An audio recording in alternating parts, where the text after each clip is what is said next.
Good morning. Welcome to the first Clean Sheet Keep Talking podcast.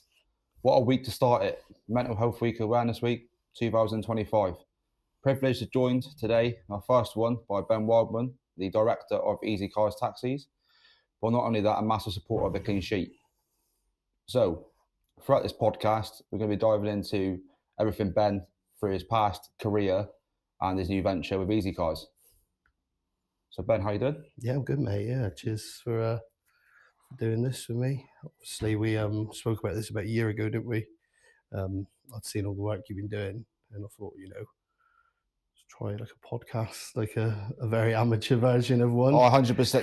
There's a lot out there, but I think what we need to try and get at within the clean, especially the Clean Sheet, is actually diving into the realness of people's problems. Yeah, mate. Yeah. Actually getting it out there and having someone like yourself who's out there in the community now, but obviously not plugging the Argyle podcast, but I said about you on there because nobody realises the impact of what a taxi driver has. Yeah. Because you get in there and it's, how's your day drives? Yeah. And they go, how was yours? And the amount of stuff you divulge into a taxi driver, people don't realise that. So yeah, no, like I like to say a lot of the time we're like especially when you're driving. I don't drive a lot anymore, but you are sort of an unpaid therapist. You're like a sort of a soundboard for customers, and you say when you got a lot of customers, you sort of get a sort of a weekly breakdown of their life or a daily breakdown, and they tell you about you. Really, it's a chance to unload, and I think a lot of drivers sort of just accept that they are that soundboard, and they never really grumble about it. And I think a lot of them sort of buy into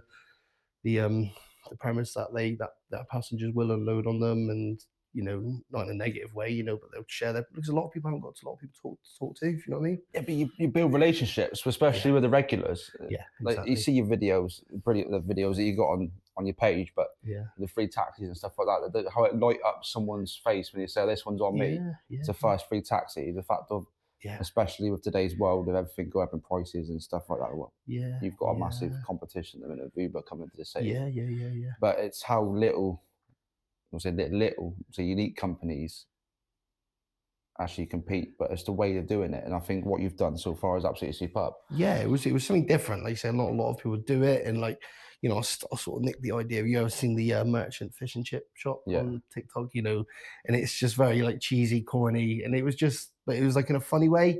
So I wanted to do that. Do you know what I mean? Like the Spud Bros type thing. And I thought, well, nobody's doing that, and it's just something like they do like you first free spud of the day is free, and I just thought, we'll just do that. Do you know what I mean? It's like, it's advertising for us, but also it's like, it just puts a smile on someone's face when they haven't got to pay for a taxi they thought they'd have to pay for. Do you know what I mean? No, 100%, because people don't realise what's actually going on behind those four walls when they finally get into the taxi. Yeah. They may have had like a really, really rough morning. Mm-hmm. And in fact, if you turn around and said, well, they're worrying about paying for the taxi. They've got to get to work, but they're worried about paying for it. And they say, don't worry, it's on me. Yeah. In fact, the uplift that will give someone for the day ahead of work or whatever they're doing.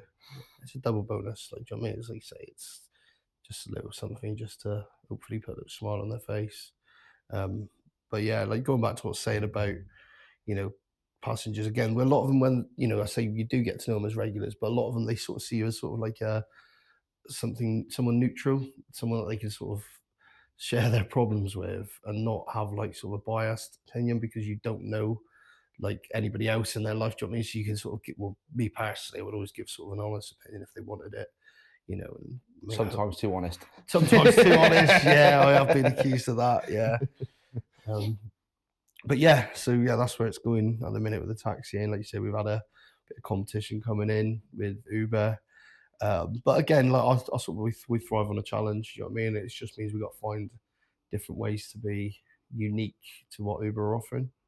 So yeah, that's for the minute. So like you said, with the Easy Cars page and the competitions that you're running, obviously it's mum and dad as well behind the scenes, but you're the face. Yeah, you say of Easy Cars. From our sins. Yeah, we did a little vote, and we needed a managing director, so to speak. So yeah, it was put forward to me to do that, mainly because of my sort of admin background in the Navy. So it was I dealings with paperwork and all the boring stuff. Do you know what I mean? So there was a sort of natural progression. So you just said about the Navy, because that's massive for me, because that goes hand in hand with the work that I'm trying to do with construction.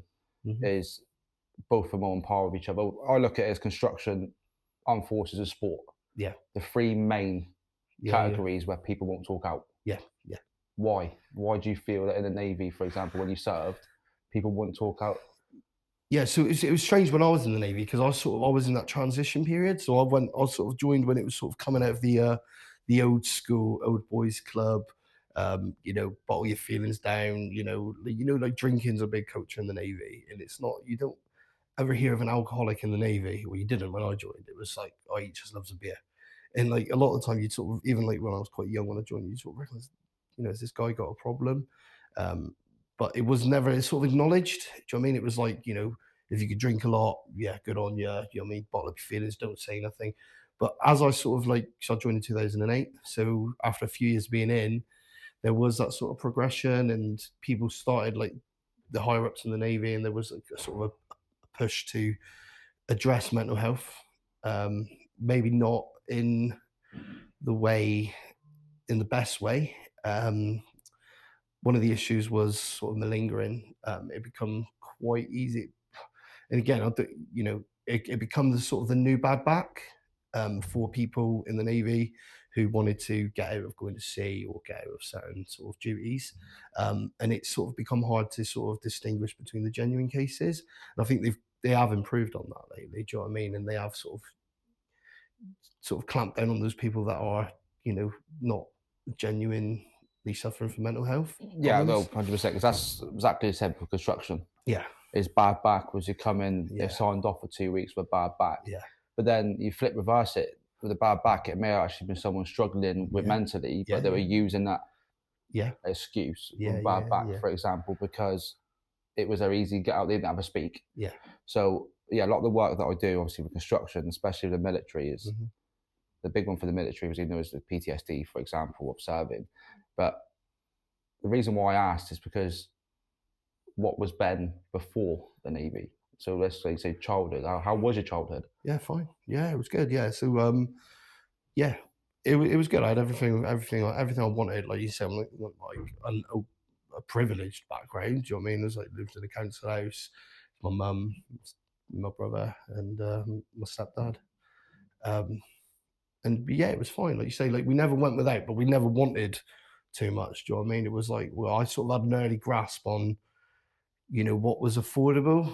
Do you know what I mean? And like I was always careful never to ask for too much, or not because I was worried about like reprisals. Just sort of I had that sort of inner sense of like what my mum could afford, and I never I'd not like to think I never asked for more than I thought she could provide. But again, I know she went to the end of the earth to give us everything we wanted. You know what I mean? She would, from the football, taking us everywhere to like, extra coaching sessions. Obviously, not sure it worked great.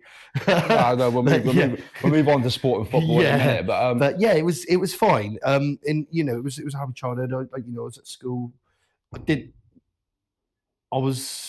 School was a weird one with me because there was a lot of the people from different background, like they were a bit more privileged. But I had a good group of friends, and I sort of plodded along with it all right, and obviously having a brother very close to my age is quite maybe a bit hectic when we were younger, but obviously now we're best mates. So what people don't realise is the fact that we actually lived a stone throw, just around the corner, a stone throw. Yeah. You're back there now, yeah? I'm back there now. Yeah. I've gone full deja vu, full circle. Yeah. Bought the house. Yeah, good. Now live with that, but the fact of the car park. Yeah, that was the football pitch. That was the football pitch. Yeah, a concrete car park of something 20 meters by 20 meters. It was, yeah. It was like Saturday or Sundays. Yeah, I remember the goal. One of the goals was obviously the wall at the end, and the other goal was the entrance to the car park. To the car park because it like sort of fitted perfectly. And I remember my brother being in goal, because obviously he's a younger brother, so he's always in goal. And then the car backing into him. Obviously not funny, nothing happened. He was fine. That's what it was. Yeah, that was the risks of playing football in the car park. Versus skins in the car park. Skins, yeah. And kicking the ball, trying to get your ball back from the neighbour won't give you the ball back. Oh yeah, put a knife through it. But the ball comes back over, but it's no football. It's flat, yeah. And I think go try and get one of your parents to go knock on the door. But no, that was childhood. But that's one thing that I've been reading upon and listening to stuff and seeing social media posts. It's a shame that kids can't do that anymore. Yeah, no, yeah, it's a different culture, isn't it? Do you know what I mean? They don't, we'd be out the minute that we could be allowed out to the minute that we had to be in. Do you know what I mean? And there's obviously dangers, isn't there? Do you know what I mean? That people are more aware of now. Do you know what I mean? Maybe not so much that it's more prevalent, but it's that people are more aware of it and they're more worried about it. Do you know what I mean? And they wrap their children up, which you can't blame them.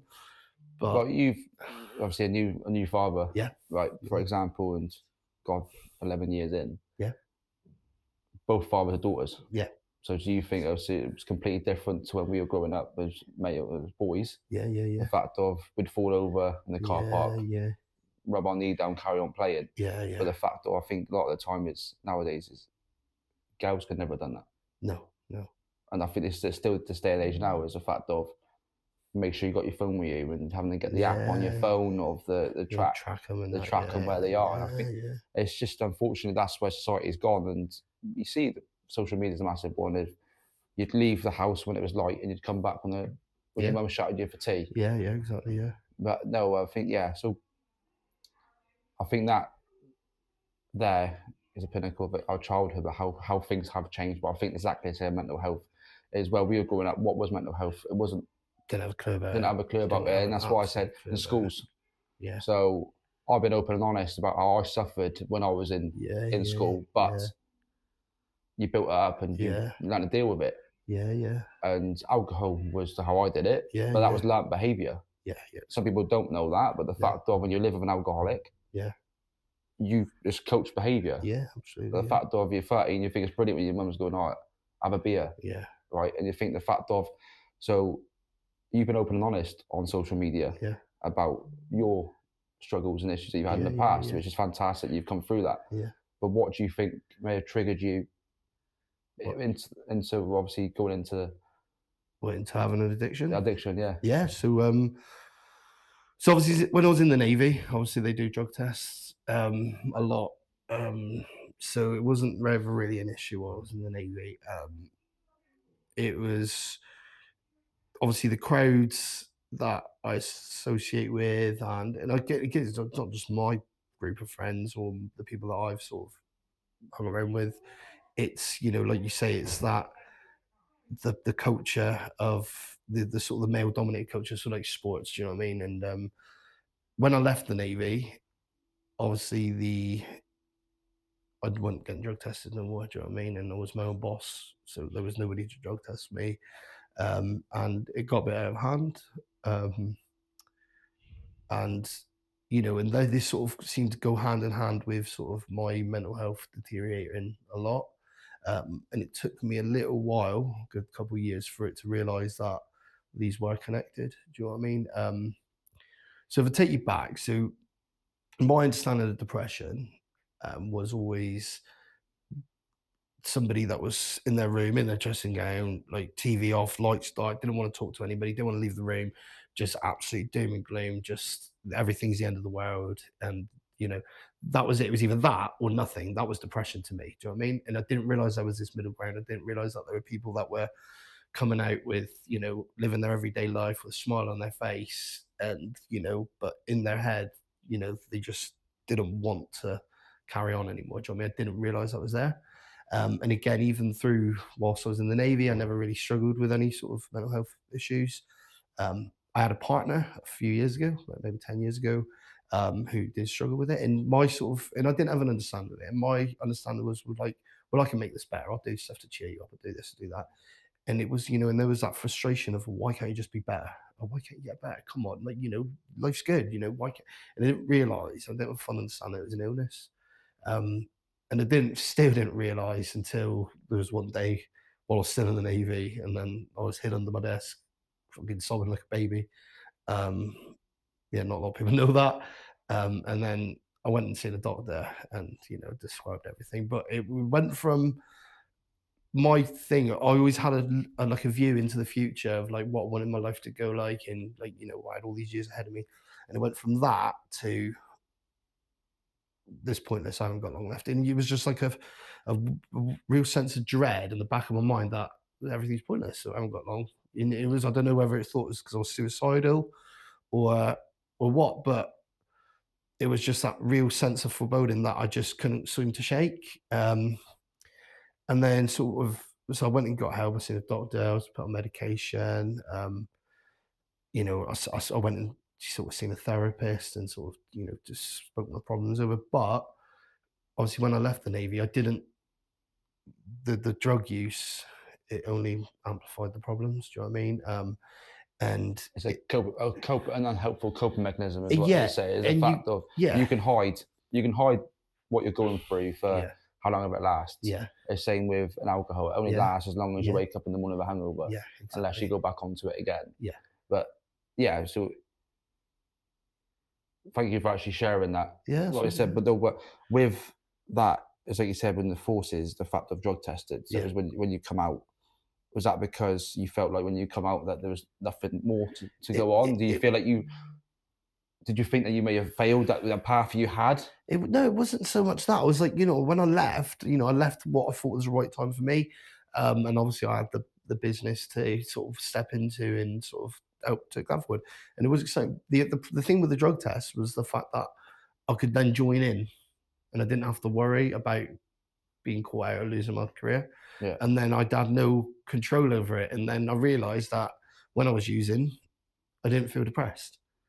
But afterwards, it was 10 times worse. Do you know what I mean? And then it took me a long while to put the two and two together. And I think, and again, this is why really the reasons why I want to talk about this, because people aren't putting the two together. Like, it's not just drugs, it's alcohol. But if you've got this coping mechanism that you're affecting your state of mind, it's only going to make it worse in the long run. Do you know That what I we mean? said about the schools, and for example, is it's everyday people who don't Mm. understand what someone's going through. They Yeah. pinpoint and knowing what they're struggling with. Yeah, yeah, Is because they'll see Ben, the yeah, one who's hungover or yeah, yeah, half cut, yeah, whatever, yeah, or yeah, yeah, intoxicated on drugs.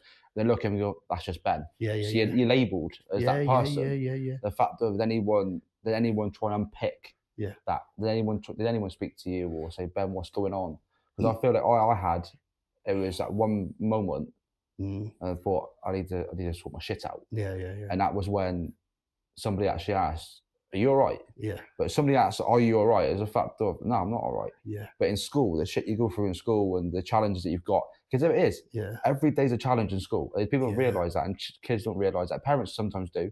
It's the fact of you're constantly competing with each other. yeah, yeah, You compete each other at work yeah, because you want to climb the ladder. Same with the forces. yeah, yeah, Next stage, let's get to the next stage of my yeah, career. yeah, But it can be through anything. Like you said, not privileged background, yeah, right? But you knew what mum could afford, for yeah, example, yeah, and you wanted absolutely, stuff. yeah, But you go into that influence, the fact of TikTok and social media and mhm, stuff with children nowadays. But it's the fact of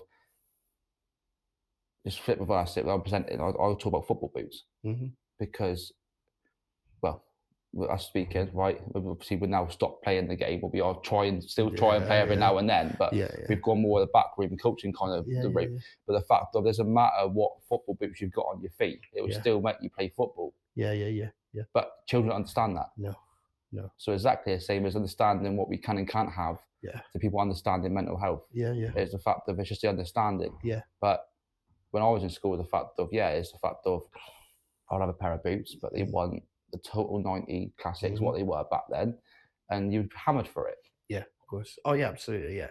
Um, materialism's such a big thing. Do you know what I mean? And like lately, it's weird. Like, I've gone from, spending absolutely ridiculous money on clothes and thing. And now I like, buy all my clothes from a charity shop. Like, I'll go down to the football and I'll be wearing like a pair of shorts. I can get myself in Primark. Do you know what I mean? And it doesn't matter. Do you know what I mean? But kids, they don't understand that. Do you know what I mean? And it's like they can get themselves like you say, it is. They would get themselves worked up if they haven't got what everybody's got or what everybody says is cool or the right thing to have. Do you know what I mean? And it's another factor, isn't it? Do you know what I mean? It's like, and it's contributing to like mental health problems, isn't it? Do you know what I mean? Where they're worried that they're not good enough, that what they haven't got good enough, and that they're not going to be able to do what they want without that. Do you know what I mean? But it's even down to like changing bodies. Even when you get Yeah, older, yeah, yeah, it's for me. I ran the 10K on Sunday. yeah. Well, say ran it. So I've made it over the line, but It's a fact though about I actually looked after, but it's probably the first time about 4 years that I've actually had a moment. Yeah. I was like, I can't do this, can't Yeah. physically do this. And Yeah. you have those people that you can go to and have a chat with if you think Mhm. so. I stopped at 7K and I had that mind blank, physical, mentally. I can't Mhm. carry on. And I thought, Yeah. I'll ring Enders. Yeah. We both Yeah. know Enders. And Yeah. it was that Yeah. funny, quirky, straight away. Yeah. And that's what that Yeah. well, G's those you up, sometimes yeah. the pick me up, for example, that you Yeah. need. But if people won't be able to give you that unless they fully understand. But it's the Yeah. fact of having the confidence and go and say, like, for example, everyone knows now because you're quite driven with social media. Yeah. Both personally and with the business, Yeah. but you've openly put yourself out there and said, Yeah. Well, I struggled. And this is the thing, and this is why I wanted to do this with you. It's like you say, like I know you do so much for it, and like you say, I've always tried to put my problems out, and like I know you say keep talking, and but people still don't, and like they just think. I think when something happens, or somebody publicly announces that they're struggling, um, and people say, "Oh, I'm here to talk if you need me, bro." There's messages. Oh, and I'm always here. I'm always here. Oh, talk to me. But people still don't. They still don't. Do you know what I mean? And I think a lot of these comments where people say, "Oh, I'm here if you need me," they're not genuine. Yeah, they're not. Yeah, they're not sincere, and it's still people are struggling to break down that barrier where they can actually. I'm really lucky. My best mate. I spoke to him, and he, at first, when I'd like sort of maybe made some noises, I was struggling a bit. It was sort of like he had always had the thing is like, oh, it's okay not to be okay, it's rubbish. But one of the best things for me is that he changed his mind, not changed his mind, but he understood where I was coming from. Do you know what I mean? And he's been nothing but supportive. That's someone who didn't He understand, but didn't when they actually understand. seen someone close to them going through it, and Yeah, thought, actually, yeah, this shit's real. yeah, And and that's what I try to educate people. yeah, It's the fact of, but we've both lived and we've both lost yeah, someone actually quite close to us. yeah. Obviously, we're there tonight Yeah, of course. celebrating Yeah, the yeah, life of Mike Honeywill yeah, and the clean sheet plate trophy final. yeah, But we've got that yeah, experience. yeah, And I think the more we speak about this, and the more we get it out there from someone who's actually experienced yeah, and the learning that we've got. But it's not just a fact of, yes, I've read books and I've passed courses and stuff Yeah, like yeah. that, but you've got that real lived experience. Yeah. But the people who are watching and listening, they'll know the fact that every case is going to be different. You're not Yeah, going to have someone completely. You think there's similarities there, but the people I've spoken to over like 250 people on the clean sheet, Mhm. like the phone, but and the face to face, probably over the thousands. But with that, it's you see similarities, but every don't call it case, but every person Mhm. is going to be different. Yeah, I was lucky. Like I'm so lucky to have that around me and to have that. Like, and a lot of people haven't got that friend who's understanding, or parents that are understanding, or and like with the addiction, I had a good circle of friends that had that were going through something similar, and I was very very fortunate. There was a couple of friends that at the same time as me recognized they had a problem. We sort of embraced it together, and we took steps to sort of fight it together. Do you know what I mean? And that was really, but a lot of people haven't got that. They haven't got that person that's on that wavelength. Like, let me give you an example. Like, this is like completely hypothetical, but you might have somebody who's in a football team and all his friends are like, they haven't got a drug problem, but on the weekend after football, they like to get on it and they like to do this, do that. And then it takes one of those players that's reacting badly. And there was a thing that we used to have called, when I used to do, so I went to Cocaine Anonymous meetings, yeah. There was a thing called an allergic reaction. So where some people can take drugs and they can wake up the next day, go back to their life. There's some of us that have an allergic reaction to it. And that allergic reaction is that we can't say no and we want it more. It only takes one person on that football team to have that allergic reaction. And he's then isolated in that team because nobody else understands what he's going through. Nobody understands that, well, I've done it last night and I've stopped in the morning and I've gone back to my life.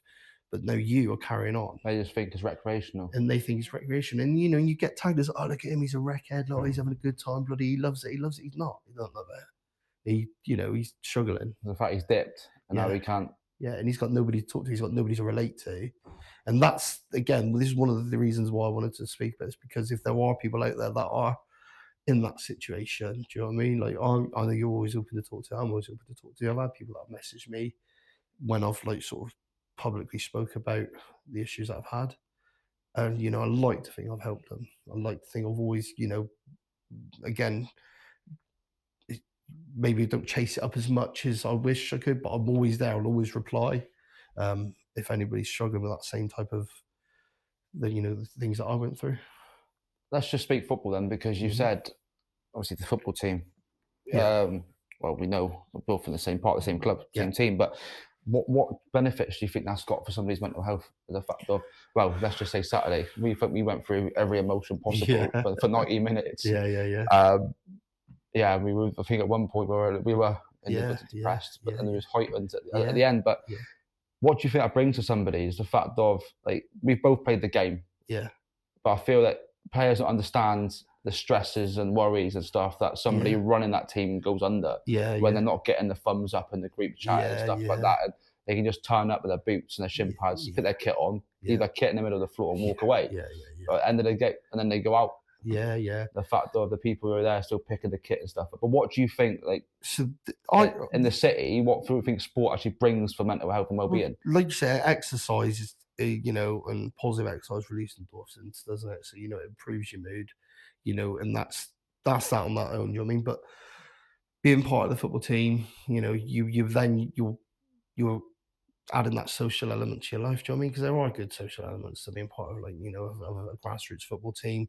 So the exercise, the social elements, it's just something to look forward to. Do you know what I mean?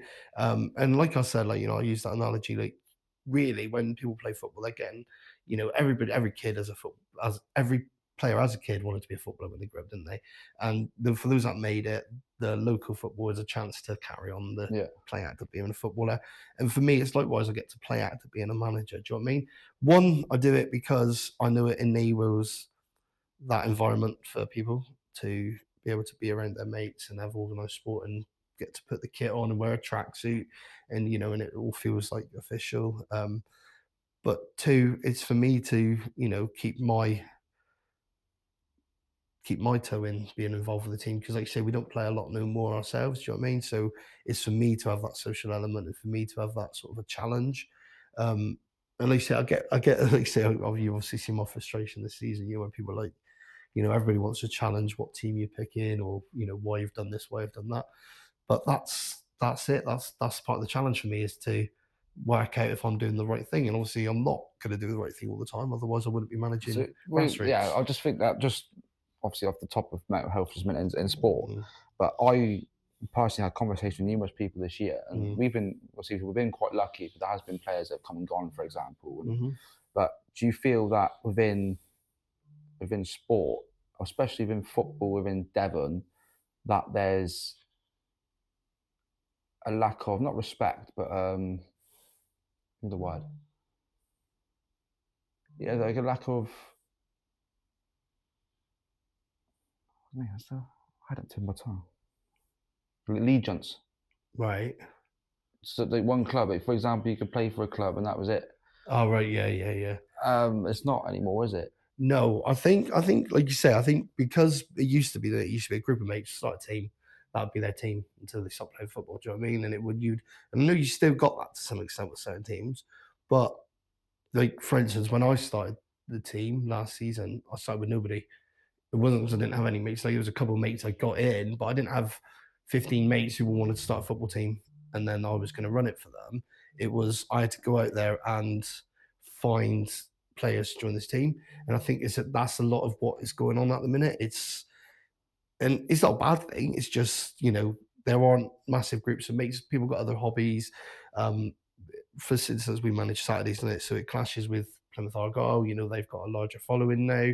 A lot of people want to go to that. People got other hobbies. People just lose interest as they come out of junior football. And that's what I've sort of pushed for, is because I've seen the sort of amount of players that the numbers have dwindled. And one of the things that I've wanted to do is help promote youth players into the men's football game. And for that to happen, then you need to have that sort of open policy where it's not just mates only, it's actually club. Yeah, but I agree with what you're saying with, it's it's easy to go, for me to go, I can message somebody, now the season's over I can message somebody from another team and say, "Oh, do you want to join my team?" And the chances are he's not going to go, "Oh, this is all my mates," because he's probably only been with them a season or two, and it's not all his mates. He's probably got mates outside of that team. Do you know what I mean? And we sit with our own team. Do you know what I mean? They're all glad to get on, but only a few of them are actually in a circle of mates. A lot of them have got their circle of mates outside of football. That's what I wanted to get to, because like you said about the social aspect. Is the fact of we've got a group who let's go out. But you got one person who's going, now I'm here, I'll play my 90 minutes, my boots and my car, I'm going on to my family. But sometimes they can be hitting with the rough end of the stick, and they're little socialised or whatever. But then people don't realise they may have struggled in the past. And they can't be around that sort of stuff. Not saying I'm that, but to me, once that 90 minutes is up and everything's packed away, let us go home. Obviously, but it's nothing wrong with that, because it's no different than going to the gym for a couple of hours. If playing football is your exercise and how you like you say, release those endorphins, get your mood up. If you want 2 hours on a Saturday to play football, have that competitive sort of experience, and then go back home to your missus and kids, or whatever, absolutely fine. Do you know what I mean? And I think some people push and they think, oh, we should all socialise together. We should be the whole team together. It's not. It's not going to be the ideal situation for everybody. Some people just aren't interested in that aspect. And I don't think they should be sort of ostracized for not being, do you know what I mean? Like you said, where they might get the rough end of the stick for that, But then on the flip side, are they not participating because they're struggling? Yeah. And that's the thing of, So do you feel, what you said about that is, we've seen it over the last couple of years, that people that do take it that a little bit serious? What, the recreational football, that the fact of let's just go there, and the fact of it's not, let's be honest, I'm on the committee of P&D, you're managing the P&D. But that it's recreational football. But do you feel that there are teams, the fact of just go in there not to play football, just to compete, just to win? Do you still feel that that's aspect of that their teams are doing that still? Do you feel that the fact of they may be running a outlet of team as if you were semi-pro, for example, but in a league which is grassroots? I mean, they could be, but again, that's how they get enjoyment out of it, I guess. And I guess that the players playing for them have bought into that. Do you know what I mean? And I like to say, my thing when I started the team was, I want to win things. Do you know what I mean? I want to have a competitive team. I want to see how far I can push the team. And like you say, it's sort of been a nice achievement for me that both seasons I've basically held open trials and picked the best squad that I thought was available, and sort of been vindicated both times because we've won the league. Do you know what I mean? So for me, it's a personal achievement. It's sort of like saying, oh, you're all right at, you're not amazing, but you're all right at finding talent to put together. Do you know what I mean? What I'm heading at is the fact that you still got these people in the league who set up their, say, team 10 years ago, and they're still there. But you don't see many of that anymore. No, not at all. It's say 2 years, and then they're with somebody else, and then 2 years the club's created again and stuff like that. It's the fact of desire, the lack of desire, the fact of the mainstays within P&D. There's not many anymore. No, like you say, all the old teams that like you sort of associated have all sort of gone now, haven't they? I don't know. It's a strange one, isn't it? It's sort of I know what you're saying, where people get serious about I think, like you say, it was different. A lot of the times you'd have the match, it would all be a group of mates, they'd stay in the pub afterwards, they would all be there. And I think some people now, they associate that with being, they enjoyed it, do you know what I mean? So they want to recreate that. And so with what you're saying about, now you've experienced it the past 2 years. Right, we said about the social media and and you're quite a big presence on social media, whether it's obviously banter or do you feel like the fact of, now you've sat in that chair for 2 years, you understand what actually goes on within running a club and a football team? Maybe it's a learning, like for you, the fact of, you said, but I was one of the ones that had to fold a team at the end of last season. I just couldn't mentally do it anymore. It's a fact of, you turn up on a Sunday and you've got 10. But then mentally, it's the fact of, I'm going to play today, but you don't know. So the fact that you're having to put boots on yourself while doing a team sheet and stuff, you've got the luxury of not having to do that. But that's the reasons why. But I think, it's kudos to the ones in the grassroots who are still there. We look at P&D, the mainstays. You got likes of Who Rovers, Tamar View, Who's bringing more teams are also bringing more teams in it as well. Yeah. SB, Mark Davies at SB, what a man. Yeah, brilliant. Yeah, the man on this tractor. Yeah, he's great. But those sort of teams, there's not many of them anymore. But you said, but it's because it's not clubs no more. It's just mates. Do you feel that's what it is? And mates just creating clubs. It's no. I think it's the other thing. Do you know what I think? And like you say, we said about Facebook banter and things like that. I think you used to have this, and like I said, like people. There's teams in the league that turn up every week and they get absolutely stuffed. Yeah, they're the people that keep these leagues running, and that they're just doing it out of pure love of the game. Do you know what I mean? And they might not recognise their ability is going to get them very far. They're not going to get the results that they want. But they carry on, and that's the reason we got the football league. Do you know what I mean? If it was just everybody with the attitude of, oh, I want a winning team, and we've seen it before. Teams like I want a winning team, and they don't win the first few games, they'll fold. Here's a question for you then, right? As a manager, because I know we haven't really seen it this season. Maybe one result, for example, but what do you think a team gets out of by turning up against another team who they know they're going to beat, and they turn them over? I mean, like badly. What do you feel that fact of is because actually you've got a team there is playing recreational, just playing because they're mates and just trying to get a love of the game, and you got a team that's well drilled. As a coach, what's your mindset going into that? Was it like a training game? It's not really a training game because you don't get anything. You haven't got that competitive edge. Do you know what I mean? And if anything, it can sort of slow momentum for your season when you go into the harder games. And obviously, you've seen the league this year. It's half quite competitive, half not so competitive, and it's almost a shame because there should be two separate leagues, but obviously there's not enough teams. And the lads don't enjoy it. It's all very well. It's great. I think we won a game 21-0. It wasn't enjoyable. It wasn't enjoyable for me. I just sort of stood there going, right, when's the next substitution? There's no challenge for me. There's no thing, I need to change this formation, I need to do this, I need to do that. It's just I'm stood there smoking, going, right, when's the next substitution? It's boring. Do you know what I mean? And like you say, I think, those teams, hopefully we say we get more teams apply and more teams starting up again. But it goes back to this Facebook banner thing where people get so much stick if they lose and they sort of get in their own head about the embarrassment of, oh, well, I've lost a couple of games, I'm not going to win the league. And it's like, you might not win the league, but there's 12 other teams in that league and they're not going to win the league either. So do you know what I mean? That...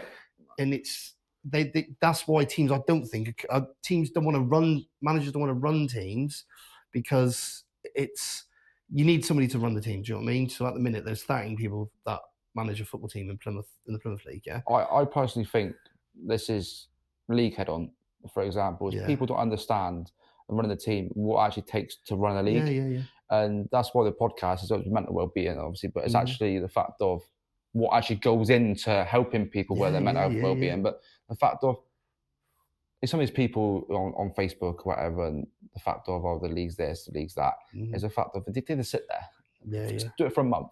I understand. I've been guilty myself. You know myself. I've been guilty of it. I've sounded out frustrations of the league, and it's almost the same as when you're a manager. When you help run the league, you are just a soundboard for people just to say what they want. And and then there's a few times like I've had to check myself and say, it's stressful running a team. So imagine running the whole league. It is stressful. Do you know what I mean? You've got everybody giving you their problems, and it's like I had to break it down running the team. On a Monday, I start thinking about my team for the Saturday. Oh no! And then it's you know, I'm sending you lineups all week. But then it's like, well, I'll upset this person, or he's been here longer than him, or he's done this, he's done that. I'm going to upset him, or do I leave him out because he's going to have a go at me more than he's going to have a go at me? And then, he doesn't ever moan, so I'm not going to start him because if I leave him on the bench, he's going to start sending me a barrage of abuse. And you've constantly, and it starts to drain you. Do you know what I mean? And actually, and this is why I always said at the beginning of the season, I said, look, I'll pick the best team I've got available. I don't care how long you've been there. I don't care if you've been training. I don't care. If you made yourself available, this is your hobby. And you've all bought into the fact that if I've got 16 available, I'm picking the 11 that I think is going to help me beat that team. And that's just sort of what I keep telling myself, so I don't allow myself just to drive myself crazy with it. But like you say, running a league, they got everyone's problems. They got not just players, they got managers' problems, they got problems with teams that want to express their problems with other teams. Do you know what I mean? All while trying to basically arrange and ensure that everybody can carry on with their hobby. Do you know what I mean? So it's not an easy job. Yeah, it's not. No. You see, I spend most of the evenings on the phone just listening to other people's problems. Yeah. But then it's quite good because sometimes I'm the ear for them to lay off and a bit of steam and stuff like that. Yeah. But no, I feel that people in Plymouth, especially in Plymouth, not everywhere, the fact of is a fact of they do something for what they love, which is football. Yeah. But you've got that hierarchy, the fact of the people who just turn up with their boots and their shin pads, they pay £5, they get in their car, go home. Yeah. And then you've got these different aspects, but the fact of when you're at the top and you're running it, the stress and the anxiety that they're under. For example, say Gav and Dawn, for example, they've got like say 10 finals that they've got to get ready, and all of the medals and stuff like that. And the fact of and it's those sort of events where they hear the comments and stuff like that, and it's the end of the season now. We made it for another season at the end of the day, innit? Do you know what I mean? Everybody's got to play football, everybody's got to carry their hobby, and it's been facilitated by the hard work that the guys put in behind the scenes. Do you know what I mean? Yeah. So right. So let's go full circle now back to Ben. So what's next for Easy Cars, and what's next? What's with Ben? How do you deal with obviously the addiction that's now, you said about going to Cocaine Anonymous, but what do we do? What do you do now? Obviously, you said about football. Let's park that to the side. But what other stuff? Obviously, you got the children. You got so the partner. And when I was seeing a therapist for a while before my children were born. Well, before even I met Jamie, who was my fiance. So a lot of before, I'll just rewind it back. So when I left the Navy, I went through a couple of relationships where I wasn't like in the best state of mind I could have been, and it was just it didn't give those relationships the best chance to succeed. And you realize it's because you're not being a reasonable person. Do you know what I mean? Like you say, I'm not abusive or aggressive, but it's you don't see things in the right way, and probably rightly so those relationships broke down. And then I was in therapy, and I met Jamie nearly 3 years ago now, and we got caught out pretty quickly, pregnancy wise, and we just sort of rode with it. And I was really lucky that it ended up being with somebody that who we fell in love, and everything worked out, or was working out. And I said to the therapist at the time, I said, I feel like I'm cheating. I feel like I've been looking for a way to get better or address my issues, and I'm so happy knowing that this baby's coming that I feel like I've cheated to get that happiness. You said you're not cheated. It's it's anything that can give you a purpose. Or it's like that where you said that light bulb moment. It was like that. Yeah. And you got not just yourself. Someone else that's got to rely on you and someone else to live for. Exactly. And it was, but in the back of my head was like, well, I'm only feeling all right just because we're having a baby. And it's surely, I kept saying, that's not right. I've got problems I need to deal with. But actually, maybe that's what I was searching for. I didn't have that purpose. And I was watching, I said this to my parents at the time, I was watching all my friends have children and get married. And, I was 32 and I had no children, no wife, and that's what I'd always wanted. And I had that now, and I was like, well, let's just go with it. And we had the baby, Lainey, and then we got engaged. We had another baby. Obviously, it wasn't meant to be that quick, but we wanted another one. Then we got two. They're both under 2, and there are times where I'd like I still struggle a little bit, but I've got a purpose now. Do you know what I mean? It's everything's about these children. Do you know what I mean? And it's just like, honestly, I just feel so lucky. I'll look at my little girl. You will know the same because you've got a little girl as well. And I look at her and I'm just like, I feel like I shouldn't be able to be this happy. I didn't realize it was going to be this easy to just have a purpose and be happy in life. And yeah, and honestly, I'm like a big sap at home. Like, I'll just watch her just playing, and I'm like nearly reduced to tears because like she's my little girl, and I've got everything I wanted. And there's still struggles in life. And everything's not easy. Like I still have the other struggles that people worry about, like money wise, and arguments with Jamie about trivial things that all couples argue about. Do you know what I mean? But could be as simple as things as well. Could be simple as things, but then always break down to how lucky I am. I get to, I've got 2 lovely little children. I can feed them, put a roof over our house. I've got a fiance that I think loves me. I love her, and I get to go and run a football team on a Saturday. I get to run my own business, and it's not it's not a case of me saying, well, I've got all that, so there's no way I can have mental health issues anymore. But it'll always be there. But the fact that that's why I was so important at getting you as with the first guest for this is the fact of it's how you can still be successful. Yeah. It's not just I've got an addiction, I'm depressed. Yeah. And I'm not going to get better. I'm going to get better. I'm going to learn to live with it because you're going to live with it. You could have spouts where you're going really downward days and stuff like that, but it's how we deal with it. Yeah. And you dealt with it with obviously addiction, so you had the depression into addiction. But it's a fact of everyone suffered, but everyone will go for a spout. I'll say this to everybody: everyone that wakes up for work. I can't be asked on the work today. That's a little spout of anxiety, but it's how you then deal with that throughout a day. And everyone's had bad days, everyone's had good days. But if you to leave this now and finish it off, what three main tips would you give for someone watching it if they're struggling? What should they do? Just please talk to somebody, even if it's a stranger, even if it's somebody like me or you that have struggled or have experienced it. I know everybody says it. Just talk. Just message somebody, and even if that person that says, I'm always here if you need me, bro, put it to the test.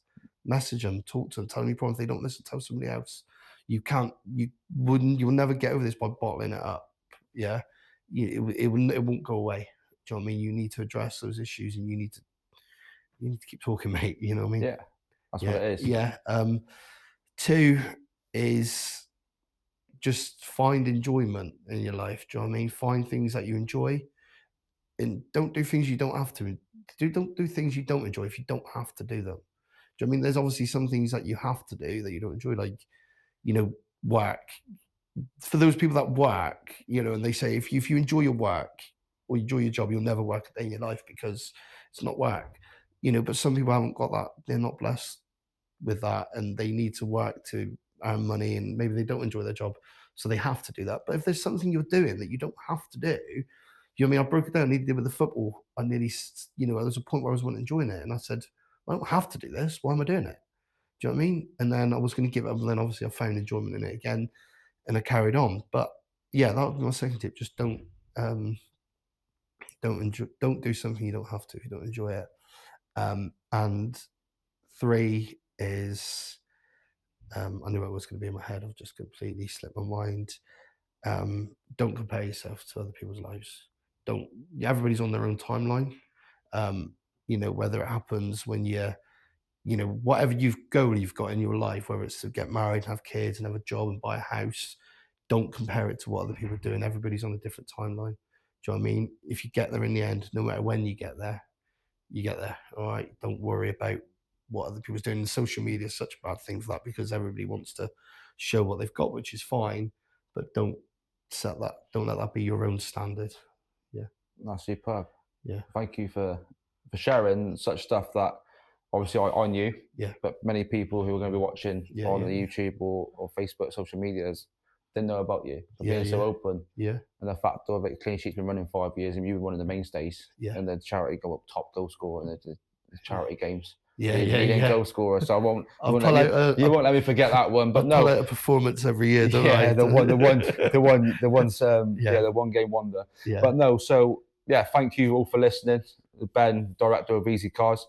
So if anybody else within the city, business owner, group leader, or anything like that, football team manager wants to get involved and have a sit-down conversation with me, then please just give us a like on the page, and let's get talking. Remember, keep talking. Cheers, mate.